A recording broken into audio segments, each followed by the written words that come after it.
My name is Dr. Aseem Malhotra, consultant cardiologist, international best-selling author, public health activist. I was the first science director of Action on Sugar and considered the lead campaigner behind sugar reduction policies in the UK.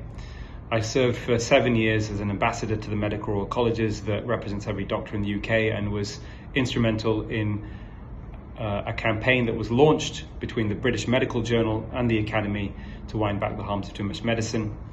I served a full 6 years as trustee of the King's Fund, which advises government and health policy. And I was also a professor of evidence-based medicine at the Bahianas School of Public Health in Salvador, Brazil. I'm delighted today to announce my support for Dr. Maria Hubner-Mogg in her candidacy to run for the European Parliament. I am considered now her chief health advisor, and I will give you over the next few minutes my overview of what's going on with the healthcare system, but also why Maria is the best person, certainly in the European Parliament campaign, to be supporting the right initiatives to help improve people's health and the healthcare crisis in particular. Many people may be aware of my recent advocacy on asking for an investigation into COVID mRNA vaccines. In summary, I took 2 doses of the COVID mRNA vaccine, Pfizer, in January 2021, as most doctors were under the belief that it was safe and effective. Traditional vaccines are considered some of the safest pharmacological interventions that are used in medicine. And for that reason, I went on Good Morning Britain to convey that message in February 2021, having convinced a well-known film director in the UK to take the vaccine and reassure people that I believed it was safe. In July 2021, approximately 6 months after he'd had 2 doses of the Pfizer vaccine himself, my father, who was a vice president of the British Medical Association, suffered an unexpected sudden cardiac arrest and died. Subsequent investigation and post-mortem findings confirmed that the likely cause of his death was the COVID vaccine, and therefore I decided to do my own critical analysis of the data to help the public, policymakers and doctors understand exactly the risk-benefit of the mRNA vaccines. The most important publication was published in August 2022, which was a reanalysis of Pfizer and Moderna's original trials, published in the journal Vaccine by some of the most eminent scientists in the world. And this was peer-reviewed, and it revealed that from the very beginning, the data from Pfizer and Moderna's trials revealed you were more likely to suffer serious harm from the vaccine than you were to be hospitalized with COVID, at a rate of 1 in 800 and in the short term. That meant hospitalization, disability, or life-changing event.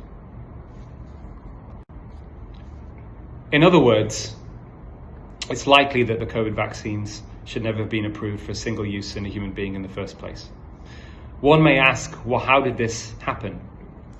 We're now in a situation where we have a huge increase in excess deaths around the world.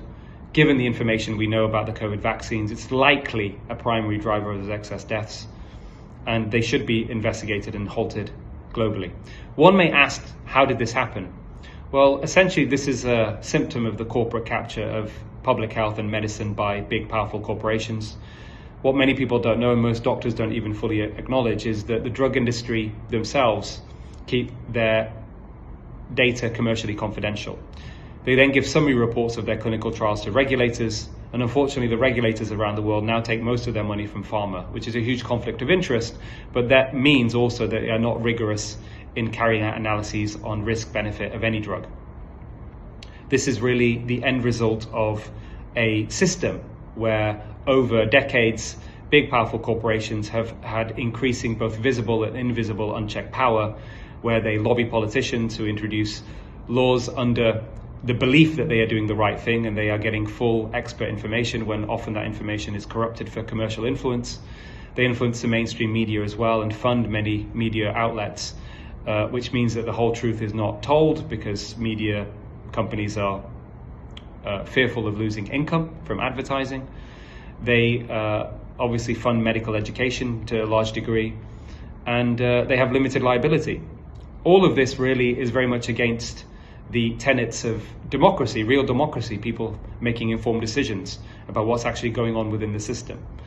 And that's why it's so important for people like Maria to be supported to get into a position such as being a member of the European Parliament, where she can exert influence over policies through transparency, through honesty, with her medical expertise, that is likely to help improve population health.